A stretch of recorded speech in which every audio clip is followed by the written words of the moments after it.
Rolling na. Hello, Georgians! It's me, it's John. Ano ba? Hindi ako sanay sa camera eh. Guys, this is a 10-minute vlog. So, kukwentuhan lang kami about sa mga nagaganap sa buhay namin. Life update. Yeah. So, since update to, we just came from our Egypt family. Naparad din naman sa vlog namin. Ayun, so we were here in Dubai for the past 3 or 4 days. Kwento pa. Ngayon, so, binisita namin yung isang event in Dubai for Galaya. 2025. Yun yung mga partners ng WAS sa pag mag-execute ng mga road shows dito sa Middle East and UAE. And hopefully sa ibang parts ng Europe. So, and yeah, nag-observe din ako on how Dubai execute ng expo exhibit events. Ang dami naman ako natutunan.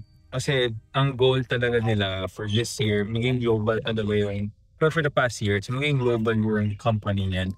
And ako naman, ang goal ko naman for the coming months and years ay basta ma-achieve ko yung mga goals ko with me putting up my own business. Yeah. What's out there sa kanyang nearest future. And habang nagtatanggal siya ng mantika sa mukha.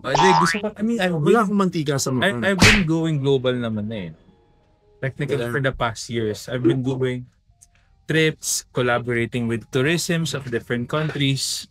And I've been blessed enough, thank God, na to be able to do something that I love to do, which is to travel and earn from it, you know, and create content to share sa mga sumusuporta sa mga nanonood.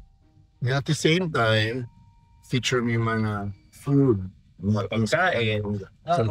Given na din kasi yun. Talagang Watch out. pagkain na umiikot yung mundo. Ay, oh my God! Uy! Sakto, nag-vlog kami. Hi! Arnix! Pogi oh. Ang pogi naman itong naming friend. Ayan, na-filter. Sorry. Dumating kasi yung friend ng It's always nice to catch up with old friends and new ones alike. And so, for the coming days and weeks, we're gonna be busy. Ako from Dubai, meron lang ako isang araw sa Manila para gawin lahat ng mga errands at mag-impake, unpack and unpack. And hindi naman sa nag-ano ko. Actually, I enjoy it. I enjoy the pleasures of travel and everything that goes along with it. And that includes yung isa yung stress mo sa pag-impake, isipin mo, kailangan pa-partner mo pa dun sa destination. Kasama lahat yan and I-enjoy ko yan lahat. So I have that one full day tomorrow and then diretso ko ng trabaho sa Boracay. So I have Boracay for an event. Launch ng isang app. Isang app. Sa ano na lang sasabihin. Kasi gagawa ka ba ng content? So I'm there for 3 days and then Wala ako, hindi na ako sasama. sama kita kaso meron kang fee sa Manila. Oo, marami ako sa kasal. Ewan ko ang suki-suki. Lagi sa suki sa kakakasal. Siguro akala nila meron wisdom. Gusto lang to. Ayun. Tapos from Boracay, uwi lang ng mabilisan. Same day, kapag kinagabihan nun, mag-Vietnam naman kami. Then after Vietnam, Hong Kong. Then after Hong Kong, we have 1 day in Manila. And then we're flying to Europe for my mahal's birthday today. Yeah, so pag-pray na kami at ang mga katawagupaan namin sa mga susunod na araw. It's gonna be fun.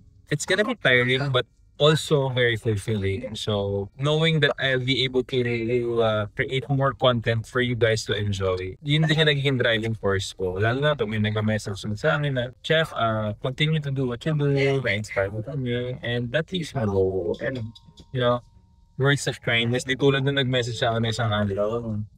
Kababro. Pero, Kunti ako sinama. Kung mo ako sasama doon, wala na pinalaman. ay, Kung naiingit ka, ano ko, wala. Bibigyan kita ng ng ginisang ng palayan. Eh, pag nakakita kami ng mga kaibigan tulad ni Arnels, any people that pag nakikita namin mga friends or tinatanong kami, how's the married life? Yan, yun ang common. Well, Paano ko sinasagot? Sige. pero siyempre yung plano, hindi na pa pwede yung plano pala. Laging together na yung plano na. So, pero ngayon iba, kasi siyempre feature na natin yung asawang usapan. Kaya, as much as possible, I will support you kung ano yung gusto mo gawin sa negosyo. Hindi na katulad dati na coaches. Na siyempre, boyfriend pa lang kayo nun. But I'm the type of person nun kasi na gusto ko talaga, kaya rin ako takot mag-negosyo. Like, may merong mga kapartner. Ayoko naman kapartner sa negosyo kasi gusto ko sarili ko. Yung parang in the end, wala akong ibang masisisi. It's the case of fail. Hindi kasi siya risk taker. Hindi katulad ko. Hindi ako masyado risk taker. So gusto ko talaga yung tipong selyado na ako, talagang full force kaya ko na ito makapaglabas ako 100%. And hindi ako, in case may masamang yan, hindi ako masamang. Ayan. Ano rin ako, Doon kami sobrang opposite kasi ako risk taker talaga. Siya talaga ang lagi ako safe side. Actually, we're totally opposite naman talaga. Yeah. Personality-wise, ako talagang mahihain ako. Ha? Ay, hindi. Excuse me. Hindi pala. Ganda natin. Joke lang. Well, extrovert ako. Siya introvert. Siya pervert. Pervert. Ayan. So, talagang opposite. Opposite talaga. Kaya sa edad, opposite. Tanda siya, malta pa.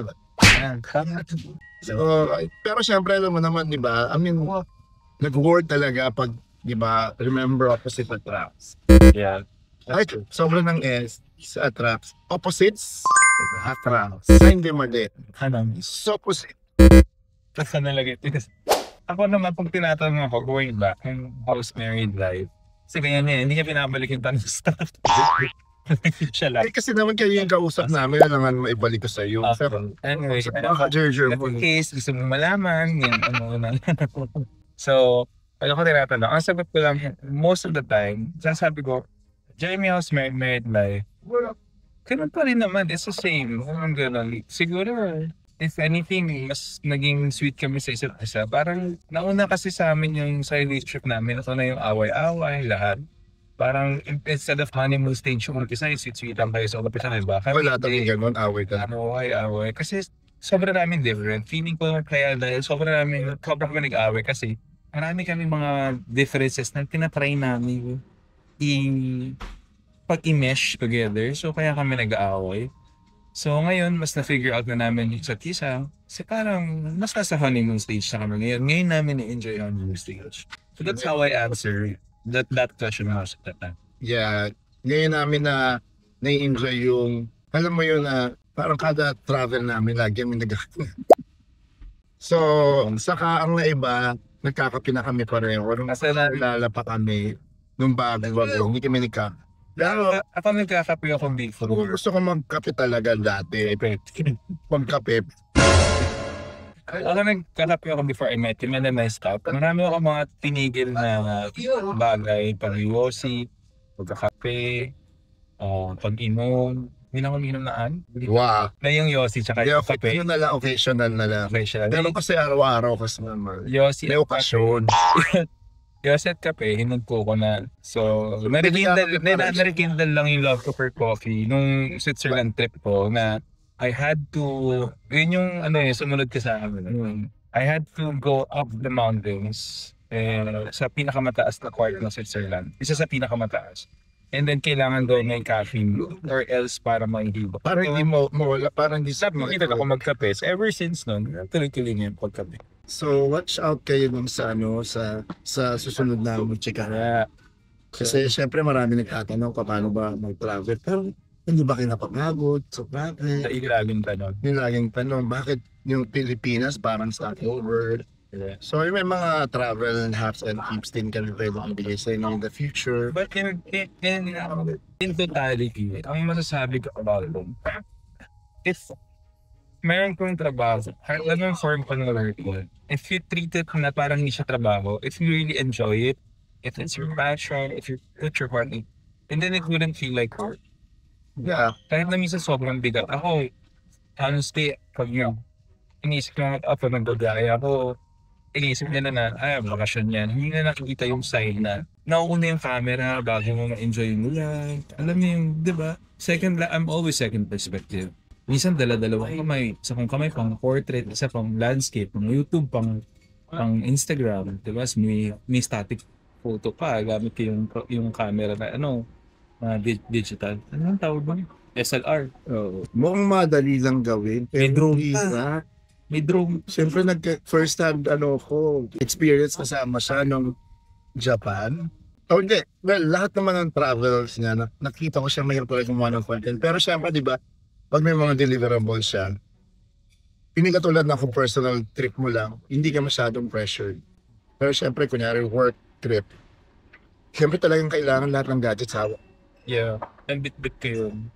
Lagi. Mahirap Anyway, pala. Tapos, kung magpapahinga ka sa gabi, doon ka mag-i-edit ka. Pag ipapahinga mo, i-edit mo pa. Kaya talaga ang pagka-content. Kaya mag-content So, till our next chikahan, Jervis and Jerbears, always remember, it's journey. The more you eat, The more you love. Ganun.